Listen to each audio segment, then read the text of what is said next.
Hello everyone, hi again. For those of you who didn't come to my talk earlier on this morning, who don't know me, my name's Adam.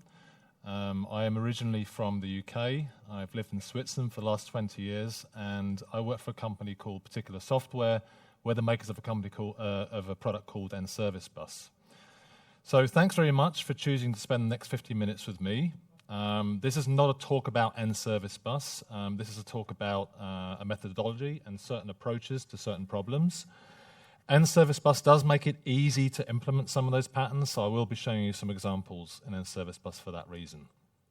Now, I'm not going to lie, I am going to try and mess with your minds a bit here and talk about a class of problems which not many people usually talk about, specifically around the runtime behavior of our code. Now, that's a strange thing to say because I'm sure we all think about the runtime behavior of our code when we write our code, so I hope you do. But there are certain classes of problems which only really manifest themselves in production, especially when we start to think about the concept of time and concurrency in time. Now, if you've heard me talk before, you'll know that I like to take common ideas and practices and things that we've learned in the industry and kind of tear them apart, turn them upside down. This is no exception. So if that does raise questions, and I expect it to, do come and ask me questions about this stuff. I like having conversations about this stuff. Now, to set some context, I'm going to talk about multi-user systems. So you can imagine in this example here, there's a bunch of people working on a multi-user system which could be touching the same piece of data at a time. This is actually the UBS trading floor in Stamford in Connecticut. I actually worked on this trading floor for 2 weeks. It was very loud. Really not a great place to write software, but it was a lot of fun. At the time, it was actually the biggest trading floor in the world. They were quite proud of it. But that's a bit abstract. Let's take a more kind of familiar example. You've probably seen me use Amazon before. I like to use Amazon for examples because it's something we're reasonably familiar with. I'm sure you've all bought something online at some stage.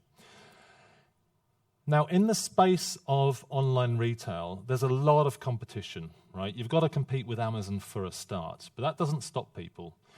And in order to do that, you need to kind of differentiate yourself somehow. So the businesses are always coming up with ideas about how to differentiate, how to give you some kind of competitive advantage.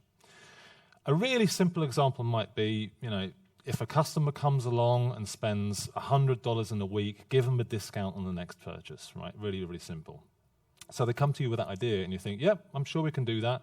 And they say, well, what we want you to do is when that order comes in, have a look through the order history for that customer, all the orders in the last week, add them up. If it's more than 100, give them a discount of 10%, right? So you think, okay, fine, I know we can do this. I'm going to do this using DDD and TDD and object orientation and all the stuff I've learned about in that conference I went to last week, and I'm going to do this really properly. I'm going to use all those different things, just like I've tried to use every single PowerPoint animation in this slide.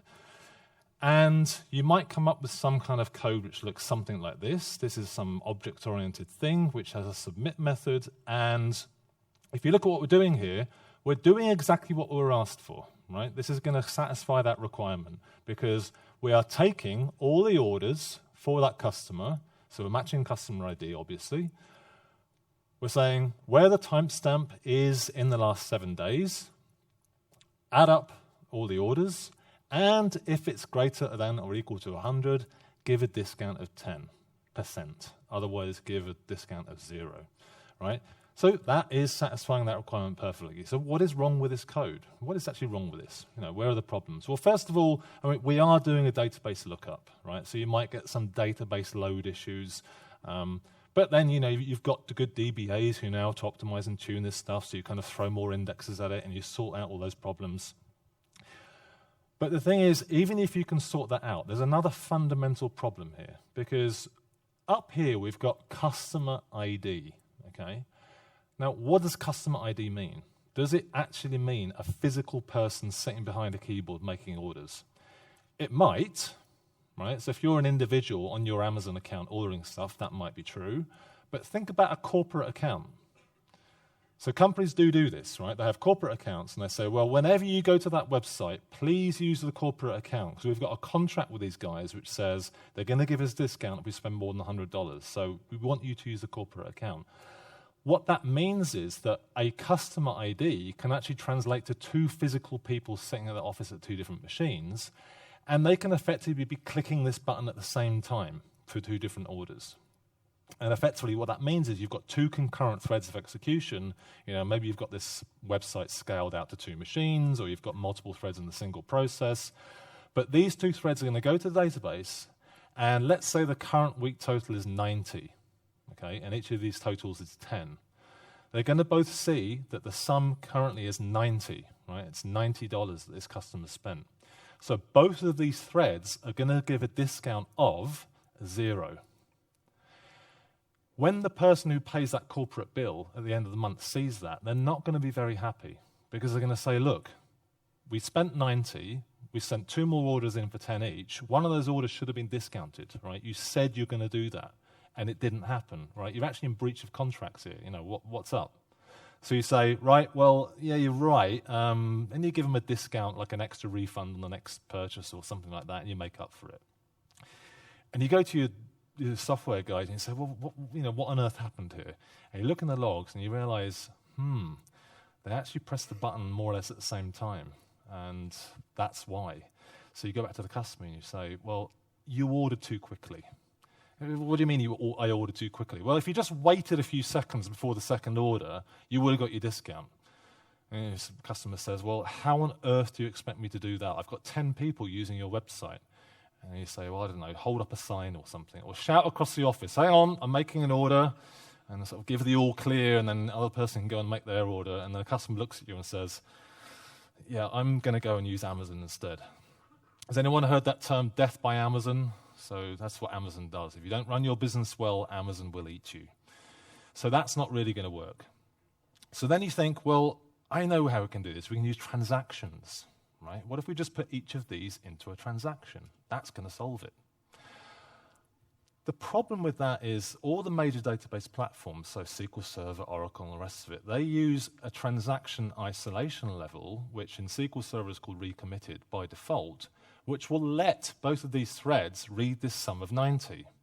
So that, out of the box, won't actually solve it.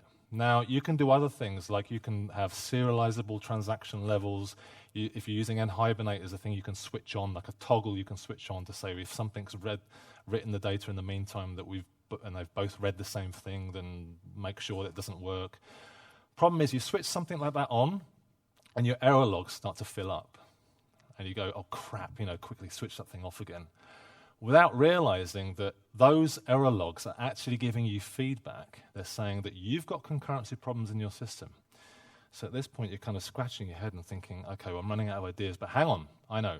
We've done this before. I fixed this before once, the same kind of thing with a batch job. What you're doing with a batch job is effectively you're taking that processing offline and doing it in a single thread, so the concurrency's gone. So you might have some code like this. And you can see, again, this is doing the same kind of thing. It's saying, it's looping for all the customers and saying, for each customer, look back across the orders over the last 7 days, add them up. If it's greater than or equal, you set the customer's discount level to 10. If it's less than 100, you set the customer's discount level to 0. Now, there are several problems with this. I'm going to attack them one by one. First of all, from a technical point of view, you've got your nice DDD'd and SOA'd and microservice architecture here. You've got your nice classes designed and tested and encapsulating your data. In my experience, these things have kind of tended to live on the side. They kind of get bolted afterwards because your domain model was never designed to deal with this kind of thing. And I usually go straight to the database and just do this work offline. And that's okay, because it just happens once a night when the system's offline and it kind of works and it's all okay. If you're lucky, you get to write this in C# or your favorite programming language, whatever that is. But don't let your DBA see this. Because if your DBA sees this, they're going to say, hang on a minute, that should be written in SQL. And they've probably got a good point. I mean, DBAs are good at this stuff. They're good at optimizing queries and writing stored procs and tuning things and putting indexes on. And sure enough, it runs twice as fast.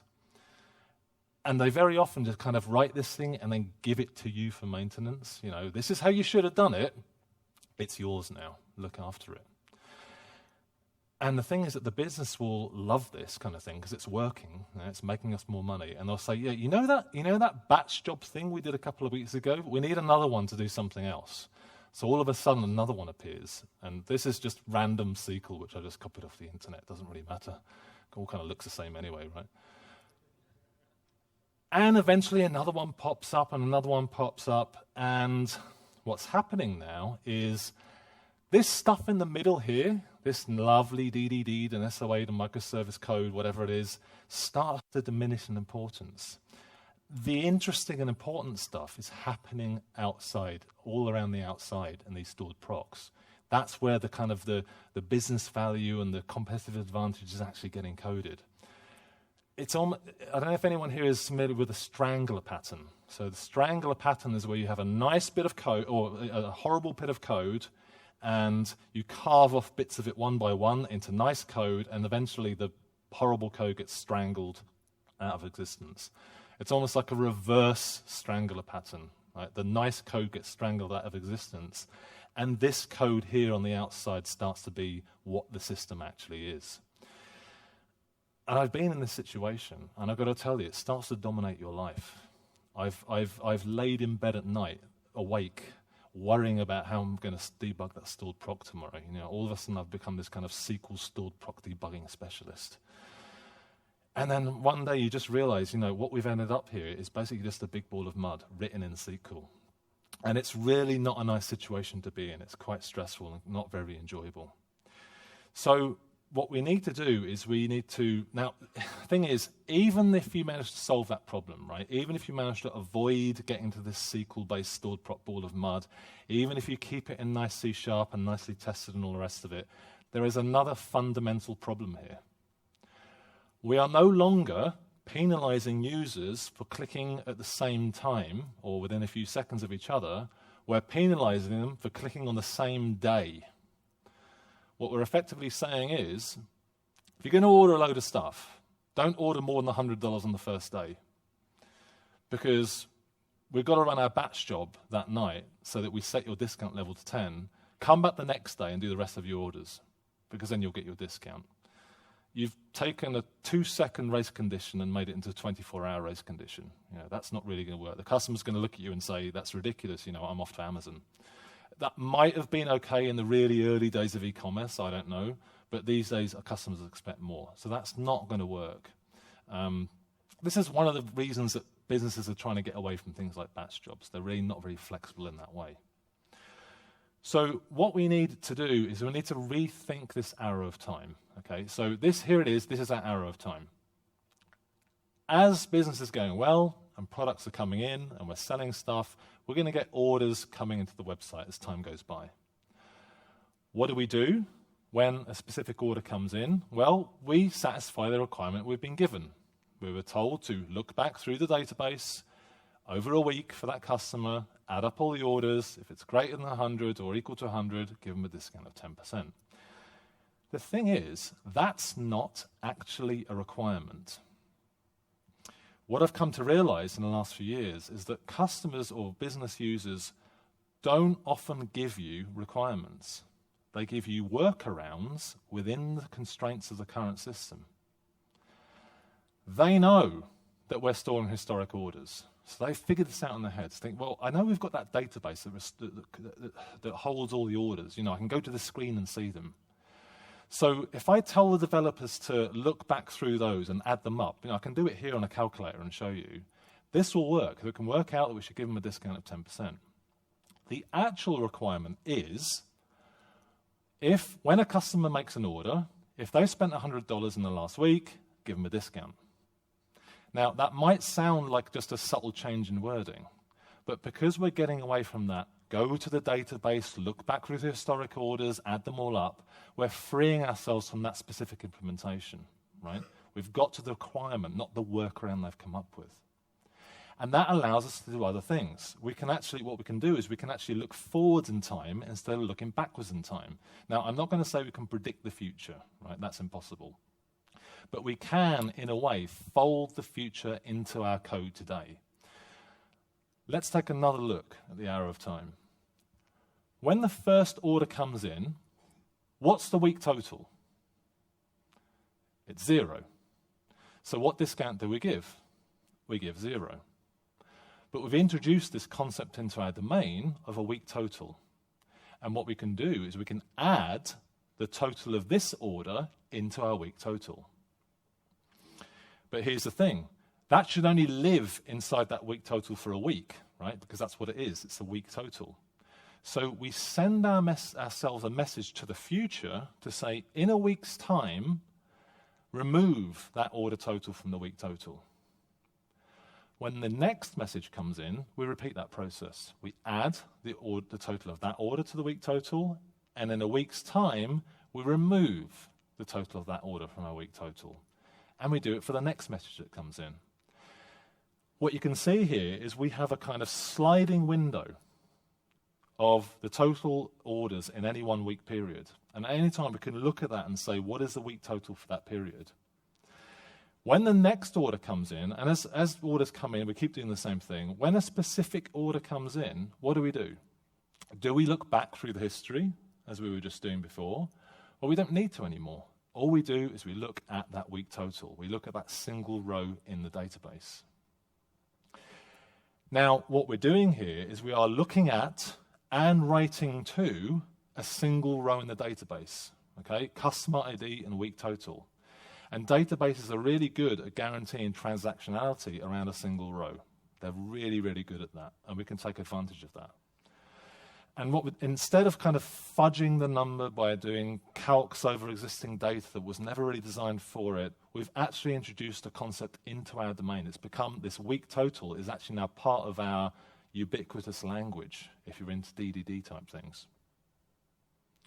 It's consistent because it's a single row, and what we've kind of done here is we've invented a kind of anti-batch job. It's almost like a kind of reverse anti-batch job. Now, the thing is, we need a good way to program this. So we need a good way to now program this concept of time and program that future thing that's going to happen. HTTP, not a great solution for this, right? I don't actually know any way of making an HTTP call and having it arrive at the receiver a week later. That's not really how HTTP works. You can kind of fudge it with system.threading timer or something like that, but the problem is that's okay until the process crashes. When that process wakes up, it has to remember that somehow, and it won't if it's just system.threading.timer. So we need another process, we need another kind of concept. So I'd like to introduce you now to the Saga. If any of you were in Jimmy's talk earlier, he already covered this to some degree. But just in case you weren't in Jimmy's talk earlier, I'll just briefly go over it again. So the Saga was a pattern first coined in the 80s. I think it was 1987. And it was essentially a way of breaking up a very large transaction involving lots of things into smaller transactions. So transaction 1 would occur, transaction 2 would occur, transaction 3 would occur, transaction 4 would fail. So we would roll back transactions 3, 2, and 1. Now, that might be useful in some specific use cases, but the thing is, the real world doesn't actually undo itself, right? This is something that doesn't really happen in the world of business. And earlier on, Jimmy actually showed this example of you're going on holiday, so you want to get a flight to your destination, you want to get a hotel room, you want to hire a car, just typical family holiday images here. And when you book your flight, that works fine. You book your hotel, that works fine. And then you try and call a hire car company and say, no, we're sold out. You don't just say, okay, holiday's off, we're staying at home. Okay, we'll cancel the hotel, roll that back. We cancel the flight, roll that back. With apologies to Jimmy, this is a really bad example. I really do not like this example. No one does this. If you can't book a car, you go to another hire car company. If they're full, you go and, you go and order a taxi. or a stretch limo or something. But you find another way of getting to your hotel. If your hotel's full, you try and find something else. You go on Airbnb or something. So the real world, the world of business, is much more complicated than just rolling back. So what we've done in Service Bus is we have this thing called a Saga, but it's not constrained to rollback. Effectively, all the abstraction is one message coming in, another message coming in later, and what you do when the second message comes in depends on what the first message contained. That's basically it. In a nutshell, that's the Saga abstraction in Service Bus. And what you need then is some kind of state between the two message invocations. You need to store state somewhere. And that's really it. It's actually a bit closer to what Jimmy called a process manager in his talk earlier. So that's a lot of talk. Let me actually show you some code. I'm not going to do anything too exciting here. I'm just really going to show you the API to show you how it looks. I'm being really hip here and using VS Code. What we have here is a flight booked message with a holiday ID, which is a GUID. We have a hotel booked message, and we have a car booked message. And then we have a holiday booked message, again with a holiday ID. Now, the requirement here is the single responsibility of this Saga is when the flight's been booked, when the hotel's been booked, when the car's been booked, publish holiday booked. And then something else in the system can then go and do other things. It can email the customer, it can bill them for the holiday and do whatever it needs to do. These messages only have IDs on them. I'm just assuming for the purpose of the demo that the information for how to bill and how to email is like somewhere else in the system, and other things know how to do that. But that's a single responsibility of this Saga. It's just say when those three things are booked, the holiday's booked and it's ready to go. So a Saga is actually just a class, right? That's all it is, just a regular class. And the first thing we need to do is we need to say, well, between message invocations, what's the data that we need to store between the message invocations? So what we do is we'd find a class, and I'm actually using a nested class here. I know that some people hate nested classes, but I think it's a nice way to communicate the fact that this is private data to the Saga. So only the Saga knows about this data and nothing outside touches it. And I think a nested class is kind of a nice way to communicate that, but you don't have to use a nested class if you don't want to. You can just define it anywhere. And what we've got here is a holiday ID, and then we're recording whether the flight's booked, whether the hotel's booked, and whether the car's booked. Okay, so fairly straightforward. At that point, we can say to the infrastructure, well, this is a Saga, so we inherit from this Saga base class, and we say the state is going to be held in this nested class, this holiday booking data. Then we need to tell the infrastructure what messages start this Saga. And I am started by means, it doesn't mean I am only started by, but it means I'm started by one of these message types. Or if I've already been started, then I also continue handling any of the other message types. So we don't know which order they're going to arrive in, so I can be started by any one of them. And if I already exist, when the next one comes in, I'll use the same state. I hope that kind of makes sense. Now, that actually gives us 3 different methods to implement. So we've got these 3 handle methods here. And we're handling flight booked, hotel booked, and car booked. Context is just another object that gets passed in, which we can use to send more messages within the handler if we want to. In each of those, we just set the appropriate property on the data. We just say data is just a property on the base class, which exposes the instance of that data class. We say the flight's booked here, we say the hotel's booked here, we say the car's booked here. And in all 3 cases, we call this check booked method. And in check booked, we just say, well, we test to see, is the flight booked, is the hotel booked, is the car booked? If all of those 3 things are booked, we publish our holiday booked message, assigning our holiday ID, and at that point we're done, right? So the Saga has now fulfilled its single responsibility. So what we do is we say, mark as complete, right? The Saga is complete, and no further work required. There's just one last thing we have to do. When we inherit from the Saga base class, we have to implement this method here called configure how to find Saga. And what this does, it tells the infrastructure how to correlate a message with a specific Saga. So it's saying here, well, when either of these three messages comes in, flight booked, hotel booked, or car booked, the holiday ID of the message maps to the holiday ID of the Saga. You can use composite properties, you can do whatever you like. In this case, it's quite simple. And what that really does is it tells nService Bus how to form a select statement from the database. So when the first message comes in, it won't find it. When the second message comes in, it will find it, and it'll work on the same state that was used in the first message.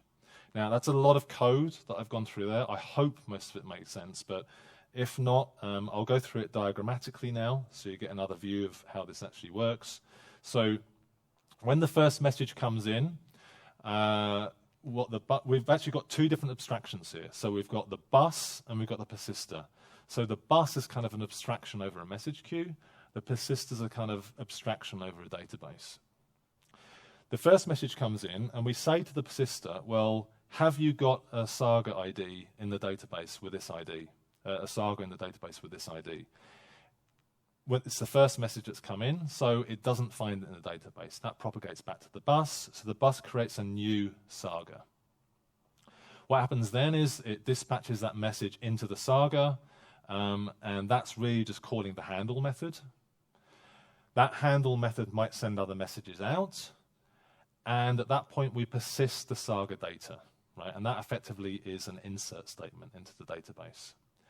When the second message comes in, we again ask the persister to get that Saga data from the database. This time it does find it because it was saved during the first message handling.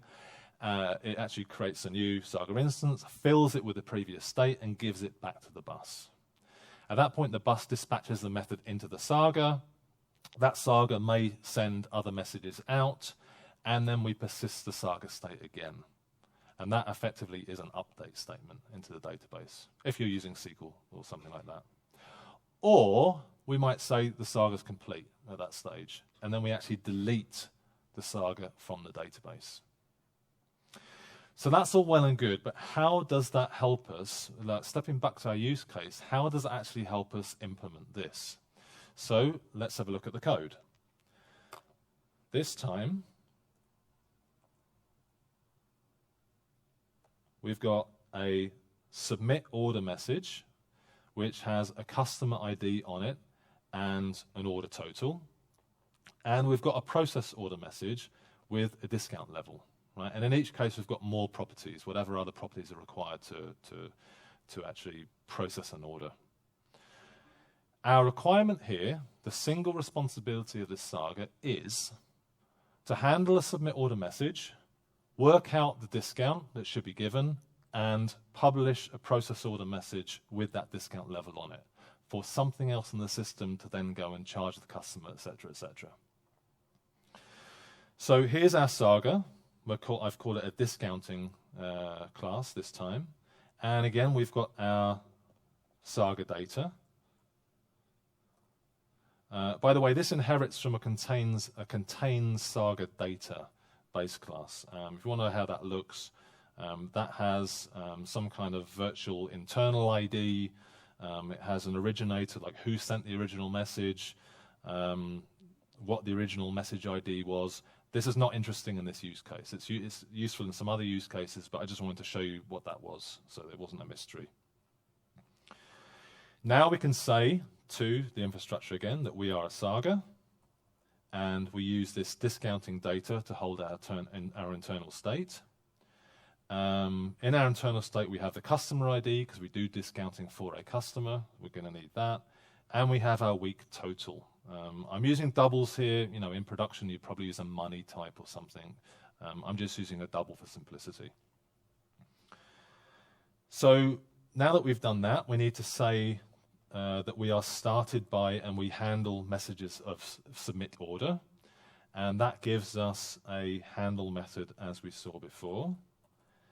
So here we're handling our submit order message. And what happens here is fairly straightforward. We're saying if the week total is greater than or equal to 100, the discount is 10. If not, the discount is 0. At that point, we know our discount. So then we send this process order message with that discount level applied to it. Now, importantly, we add the total of this order to our week total, right? For next time, when the next order comes in. And here's the trick. Here's that magic bit. We request a timeout. And this is a method on the base class.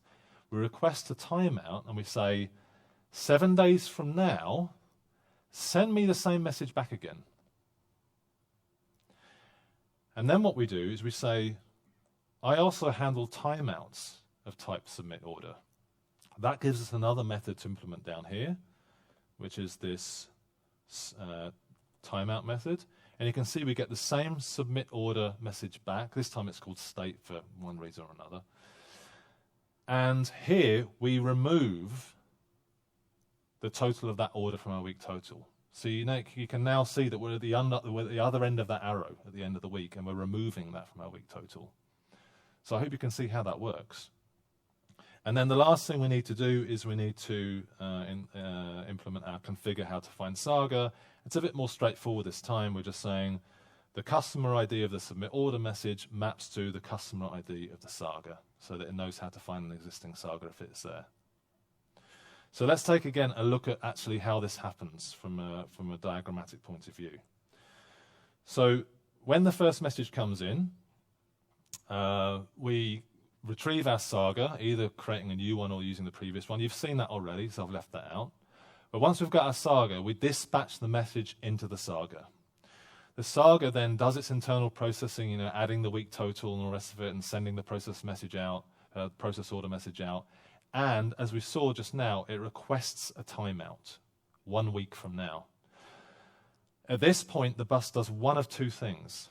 Either it puts that message in the queue and it says to the queuing system, give me back this message in 1 week. Or when a particular queuing system does not support that, it puts the timeout into the database at the same time as we persist the Saga, and then it polls the database to see when a timeout becomes due. Now, that's not really that nice. We don't really want to be polling, so we always prefer this where it's supported. Unfortunately, only Azure Service Bus actually supports this fully right now, so we can say to Azure Service Bus, give me a message back in a week. Azure Service Bus, despite its name, is just a message queue, right? It's not really a service bus, but it's quite an advanced queuing system. Rabbitmq and Amazon SQS kind of support this. I'll come to that in a minute. And then something like MSMQ doesn't support it at all. So if you're using MSMQ, the infrastructure will use this kind of persisting in the database and polling mechanism. So I'm just going to take a quick dive under the covers to show you what happens in a couple of cases, because I think it's quite interesting. So Amazon SQS is an interesting case. You can delay messages in Amazon SQS, but only up to 900 seconds, right? So 15 minutes. And that's fine if you want a delay of 600 seconds, right? You just say to Amazon SQS, give me this message in 600 seconds. If you want, say, 2,800 seconds, it's a bit more difficult because you can only put it in the queue for 900 seconds, max. But what you can do is write a custom header into the message to say, when we get this message back, there's still a remaining delay of 1,900 seconds. So you can say, right, let's put it back in the queue for 900 seconds. And then you read the header again. You say, oh, we've got 1,000 seconds left. You put it back for another 900 seconds. Oh, we've got 100 seconds left. You put it back in the queue for 900 seconds. And by feeding it through the same queue 4 times like that, we can actually simulate any arbitrary delay in Amazon SQS. It's fairly simple and it works quite well. Rabbitmq is a little bit more interesting. So Rabbitmq has this thing called time to live. And what that means is, for a specific queue in Rabbitmq, you can say messages live in this queue for a specific time and then they fall out. So what we do is, let's say you want a delay of 600 seconds. We create a queue with a 600 second time to live. We put the message in there, but we do not subscribe to that queue. We tell Rabbit that when messages fall out of this queue and they've been in there for 600 seconds, put them in this other queue and we subscribe to that queue instead. So using that little trick, we can actually simulate delayed delivery in Rabbitmq, and that works quite well. So if we want a delayed delivery of 900 seconds, we create another queue with a time to live of 900 seconds. If we want a delayed delivery of 1,500, we create another queue with 1,500. If we want 2,800, we create another queue. And I guess you can see where this might start to get problematic, because the API looks like this. I can write any number I like in there, or I can be really evil and I can write random.next.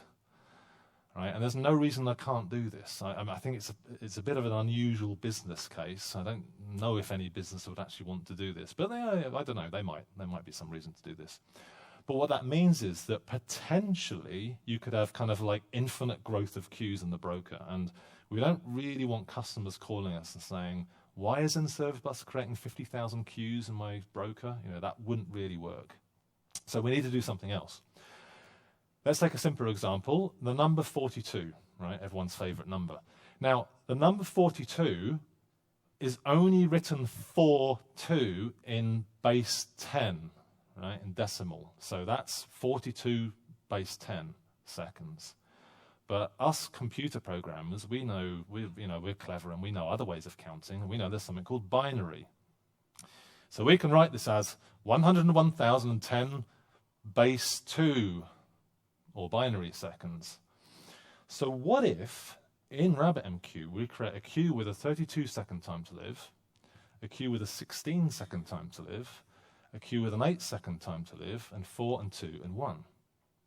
We can take our number 42 in base 10, we can write it alongside these queues, and this is telling us that if we put this message through the 32-second queue, through the 8-second queue, missing the 16, miss the 4-second queue, put it through the 2-second queue, and skip the 1-second queue, by putting it through the 32 plus 8 plus 2 queues, we've just simulated a delay of 42 seconds.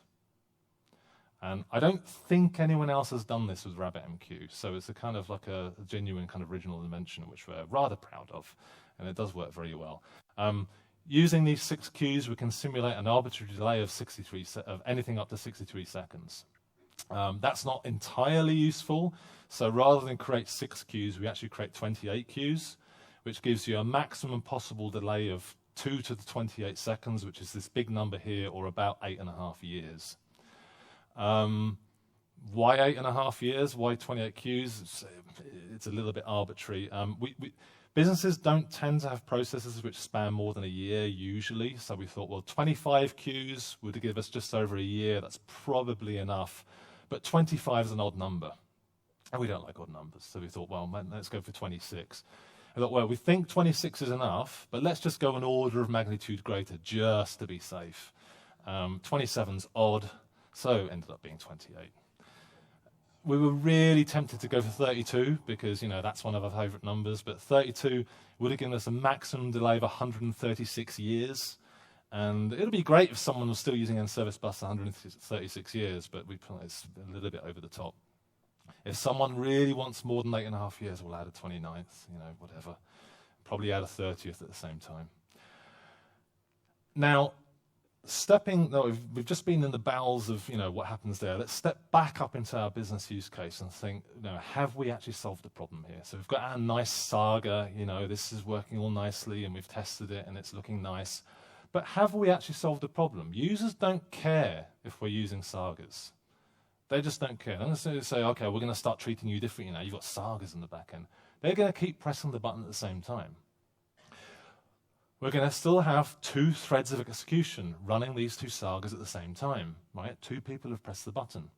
They're both going to go to the database. They're both going to see a week total of 90. So on the face of it, it doesn't seem like we've actually solved the problem at all. However, remember that we're writing to a single row now, and we're reading a single row, because that's all the Saga state actually is. What that means is we can take advantage of that, and we can transactionalize what's happening here. So one of the things that the infrastructure does for you is these 2 lines here are sending messages, right? Here we're sending a message directly in the first one. In the second one, we're requesting this timeout. It's a delayed message. Here, in this middle row, we're actually altering the state. Now, one of the things that Service Bus does, or any infrastructure you're using, you want it to do, is to make sure that that is atomic. You do not want to send your messages and not save your Saga state. You don't want to save your Saga state and not send your messages. You want that to be transactional. For some queuing systems and databases, we wrap that in a transaction and distribute transaction. In other things, we use something like the outbox pattern that Jimmy talked about earlier. I won't go into that because, frankly, you could spend a day's workshop figuring out how that works. But the infrastructure takes care of that for you. No matter what database and queue you're using, it will make sure that's transactional. So we can take advantage of that, and we can use regular optimistic concurrency, because either we make all of that fail or we make all of that pass, right? That's the guarantee that we give. That's what a transaction means. So when this actually happens in real life, we get these two threads of execution, both using this Saga mechanism we've seen. One of them will change its state, send out messages, and because they're transactional, and remember, the database is really good at guaranteeing transactionality around that single row, one of them will succeed and its messages will be sent. The other one will fail and its messages will not be sent. At that point, this message gets rolled back to the queue, it gets handled again, and this time that Saga will read the updated state from the other Saga, right? So our order total will have incremented above 100, and this Saga will see now 100 instead of 90, and it will succeed and it will send its messages out. So in that way, we have actually solved the problem. HTTP doesn't offer this, right? If you're using HTTP, you're going to struggle to do this kind of thing. If you're using asynchronous messaging, this is the kind of thing that it can allow. And ultimately, we're getting close to now eliminating the batch job. And at particular software, we are actually on a mission to get rid of batch jobs. We want to rid the world of batch jobs because we really do believe it can be done. And it's nice because this code ends up looking like your other message handlers. It ends up looking like you end up actually introducing things like weak total into your ubiquitous language. And it can be a first-class citizen of your code and live in that nice part of your code. But no matter how many people we talk to, someone always says, but yeah, I really need a batch job in this specific instance. Reports are a great culprit here. Anyone work with systems that produce reports? Any kind of reports? That's probably at least half of you, right? Reports can be costly, they can slow down the database. I've worked in companies before where we've had an overnight batch job which has finished at around lunchtime. You kind of become a victim of your own success. Business is going well, you're getting loads of orders flooding through, but the batch job is getting later and later and later. And then, you open an office in New York or Singapore, and all of a sudden you don't have any night anymore. So the whole concept of a batch job kind of disappears and doesn't really exist anymore, an overnight batch job. The thing about reports is, when you start to look into what these people are doing with these reports, you might ask them, and they might say, well, we've got, we work in a bank, and we look out for large transactions in high-risk countries. And if I see 3 of those in a week, then I have to take some action. So I use this report, I look for it, and if I see 3 large transactions from high-risk countries in a week, I do something. I tell my manager, or I lock the account, just temporarily. I get in contact with the customer, and I say, look, we think there might be fraud on your account. And the thing is that the report, again, was never a requirement. The report was a workaround within the current constraints of the system. The actual requirement was, when there are 3 large transactions from high-risk countries within a week, do something. Tell me, I need to know. So why not introduce a Saga with some kind of automated pattern matching? What we can do is we can listen to transaction events. We can introduce the concept of a large transaction. I don't know, maybe it's larger than $10,000 or something. We can introduce the concept of a high-risk country, any one of these 6. If we see that, we can add that potential fraudulent transaction to our Saga state, into a collection and a Saga state. Just add it as an item in the collection. Send ourselves a message a week from now to remove that item from that Saga state.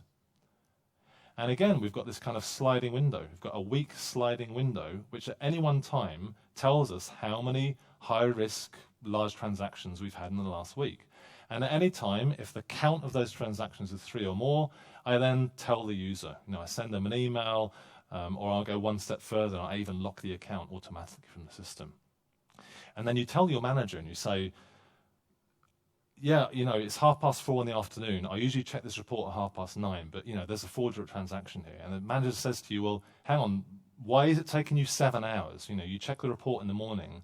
Why is it taking you 7 hours to tell me about this? You need to do this, you need to get on and, tell me straight away. You say, well, no, this happened 5 minutes ago. The system told me. And the manager says, well, what do you mean your system told you? And they say, well, that Saga thing that the techies were talking about a couple of weeks ago. So they implemented that, and now the system just tells me. And so, well, so now you don't even use the report anymore. And you say, well, no, I haven't used that report for 2 weeks now, because now the system actually does what we always wanted it to do. This is real-time business intelligence. This is kind of mind-blowing for managers. When they hear about this thing, it's like, oh my God, how do I get more of this Saga stuff? I love it. Imagine all the stuff we could do with it. It's kind of like, where do I sign? Where do I sign the check to get more? Because ultimately, this can translate to actual business value, right? This is actual money. This is a chance to turn an IT software development team from a cost center to a profit center by adding actual real-time business value. So before I wrap up, what I've done for you, I'm really just scratching the surface here, right? Because I can't really do much more in a kind of 50-minute talk. But I've put together a series of videos for you. If you follow this URL, this is actually an extract from a 5-day course that our CEO runs, a guy named Udi Dahan. Follow this URL. I've prepared a set of video packages which goes into this stuff in a lot more detail. So before I finish up, the URL is just down here again, just in case you missed it. I just want you to, I want to illustrate 2 key takeaways that I'd like you to hopefully take away from this talk. The first is when you recognize that you've got an aspect of time in your system, whenever you hear things like historic lookups and things like that, or within a week and things like that, consider using a programming model that embraces the aspect of time, because then what it allows you to do, it allows you to fold this stuff into your ubiquitous language. Week total, large transaction, high-risk country. Your ubiquitous language gets enriched by using a programming model that can actually embrace this kind of thing. I often say that sagas are, if you're into kind of DDD and the stuff that Eric Evans wrote about and other people, sagas are actually very good aggregate roots. Okay, they encapsulate their data. They're a consistency boundary. And they don't leak their data outside. Their messages in, the messages out. And in fact, if you've read stuff by people like Alan Kay, who wrote about object orientation a long time ago, that's actually what he wrote about. So he never wrote about polymorphism and inheritance. Object-oriented programming at its core was encapsulation of data in an object, messages in, messages out. So sagas are, in fact, a very, very good demonstration of object orientation done right. And they're really, really good TDD targets. So I know that some people hate TDD and some people love TDD, but I think some of the problems with TDD have come out of not really testing very nice testable things. Sagas, because they're very strong encapsulations, you can kind of get around a whiteboard and say, well, when we get this message in and this message in and this message in, we should get this message out. And you can just write a test for that, right? We actually have a testing package for an n-service bus Saga where you can inject a testable context in, and then you can kind of test what messages are sent out once you put certain messages in. So they're very, very good TDD targets. And I really recommend testing them strongly, especially when you've got the aspect of time, because you don't want your tests to be, send some messages into the system, wait a week and then see if it works. You want to be able to do that in a highly consistent and reproducible manner. So they're really good for TDD, and I really recommend that you do that kind of thing. The other thing that I'd like you to take away from this is, and you've probably heard this in a lot of other talks, is this is very much about talking to the business, right? This problem of not actually being given requirements, but being given constraints within, workarounds within the constraints of the current system is a problem that I've seen over and over again during my career. I think most conversations I've had with business people, they've given me workarounds within the constraints of the current system. You need to try and push past that, and it's a tough thing to do, right? There's an art to it. There are things like there's a technique called 5 whys, where you can it describes how you ask why, until you get to the actual business requirement. It can even be difficult to actually get to the right people. You might have, you might be lucky and you might get real domain experts. You might have a business analyst sitting in the middle. Greg Young called these people proxy domain experts. Sometimes they can be a bit of a barrier to getting the actual requirements. But these are just examples of organizational problems. And organizational problems are unfortunately something we do suffer from a lot as software developers. We've got the technical stuff sorted. We've got that nailed. So I hope you've enjoyed that. I hope you enjoy the rest of the talks today. I am going to be around, so do grab me if you've got more questions about this. I've really enjoyed talking to you, and thank you very much.